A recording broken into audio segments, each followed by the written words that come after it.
had stage 4 terminal lung cancer on 9/11.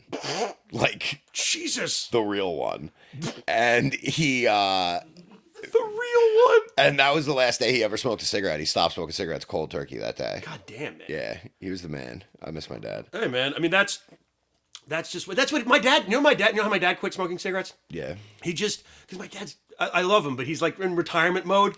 So he kind of is like, I have the option to be lazy. Yeah, you know what I mean? yeah, Like, yeah. I have the option to be lazy. I'm fucking 4 years old. This is what I worked my whole life for. And Shut he's the just fuck like, up. like my mom just told her, is like, I don't feel like going to the reservation to get you cigarettes today. And he goes, all right, I guess I'll just quit. Yeah. He just quit. Like, he just goes, well, I'm not going. Yeah.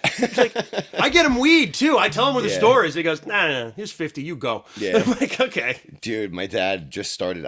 He was only retired for a couple years before he passed away, but being able to smoke weed with my dad. Oh yeah. And yo, you don't realize it. I don't know where it is. I think it's in my backpack. But so my dad was a one-hitter guy. Oh, because he couldn't handle. I would actively try to get him like the least strong weed I could find, and it was like still too much for him.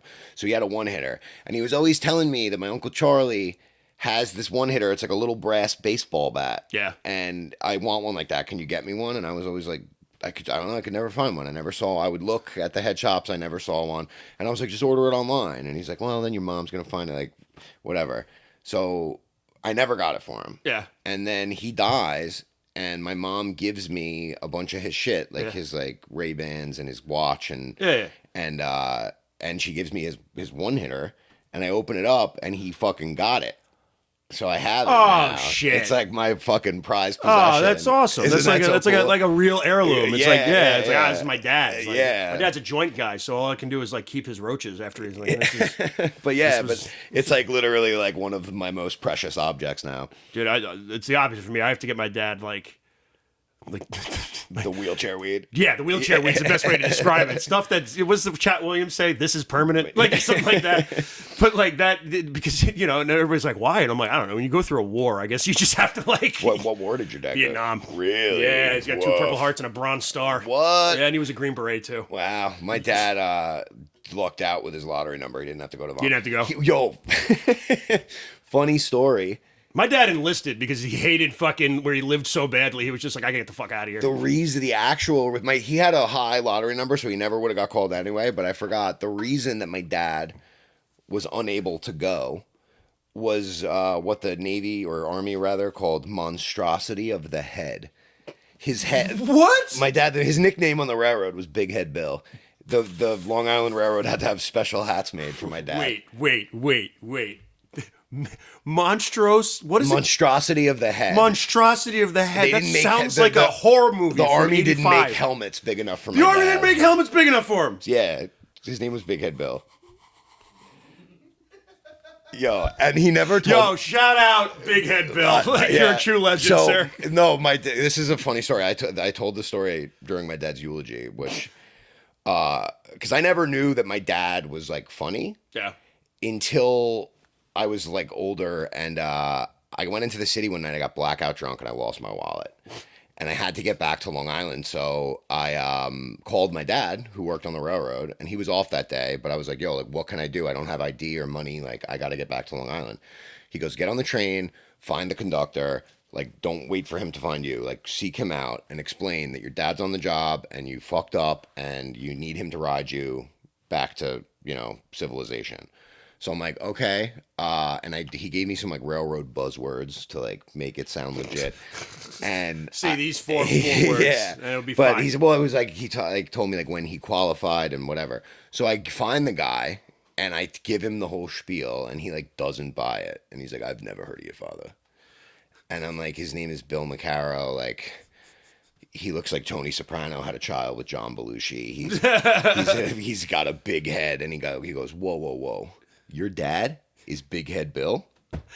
I fucking love that guy. That guy's hilarious. Dude, I love that when they're like, I don't know that last name. Yeah. Oh, Big Head Bill? And he's like, oh, whoa. Big Head Bill. And he calls down, and he goes, yo, Tommy, this is Big Head Bill's kid. He's got a big head, too. And my whole family had no idea. Funny. My mom. You gotta put that in your act. That's fucking good. I'm Because like, that's just like, oh, I don't know this last name. Who the fuck Bill is that? Maccaro. I don't know. Oh my God, Big Head Bill? Hey, Little Dick Tommy, come here. Yeah. It's Big Head Bill. But yeah, my dad was very funny. That's hilarious, dude. Yeah. That's fucking great, man. No, it's I mean, my dad's always appreciated. Like that was his. My dad's always like he loved movies. Still does. He's not dead. He's still no. He still fuck. Are you gonna kill your dad? Shut up. Anyway, I am the Gilgo Beach Killer. No, it's just it was always movies. Like he was because he was an army guy. And like like he was raised on Clint Eastwood movies. He was like a man's man, you know. He's like a man's man, and like everything. Wasn't there a John Wayne? He hated John Wayne because he said John Wayne was fake. Like that was, but like loved Clint Eastwood. Yeah. And like that was the whole mentality. I remember he showed me Dirty Harry when I was like 12, and I'm like, should I be watching this? But like, it was he always liked because I was an actor, which he thought was cool. And then when I started doing comedy, that's when I always said, I'm like, comedy brought me and him closer together because it was this because he loved Don Rickles and he loved Richard Pryor, he loved Carson, he watched Carson all the time. He loved like Richard Pryor and all those guys and everything. And I still to this day I'll send him like Rodney clips and everything, and he's like, he's the funniest fucking thing I've ever seen. Dude loves to laugh. Yeah. So that's like I said, comedy's been great for me just on like a level because it brought me and my dad closer together. Not that we were at each other's throats. It was just like there was a distance there.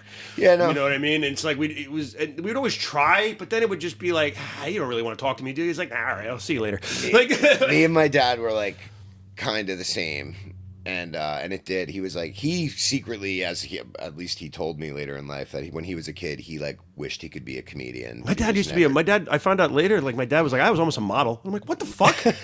You were a model? He's like, yeah, I did a shoot for Camel cigarettes. That's dope. There was an ad where there was a dude. Is your dad's name Joe? No, my dad's name's Bruce. No, but he did. There was an ad. There was a guy in a desert with his foot on a desk, and it's supposed to have a hole in his shoe. His feet up on the desk. The old slogan was he was to walk a mile for a camel. My dad did a test shoot of that.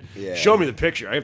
I should find it and see if I can find it. But like he did a test shoot and he was submitted for it, but he didn't get it. But like he did because my dad when he was like he's got like a mustache now like and everything. He's like an older guy, but at the time the younger he was like a tall, handsome dude and everything. So they tried to get him to do all this, but he said, I'm like, why didn't you do it? He's like, I don't like waiting around. Yeah, that's the whole reason. I'm like, you like is it waiting around? Like you could have been. I mean, well, I couldn't have been born, but your life would have been better. Like. The Millennial Stoner outro song. Yeah, pack a bowl and sing along. Blah, la, blah, la, blah, la, la, la, la. Ba, ba, blue sheep, ba, ba, ba, ba, ba. This is the favorite podcast of the Dalai Lama. The Dalai Lama's mother's name is Dalai Mama.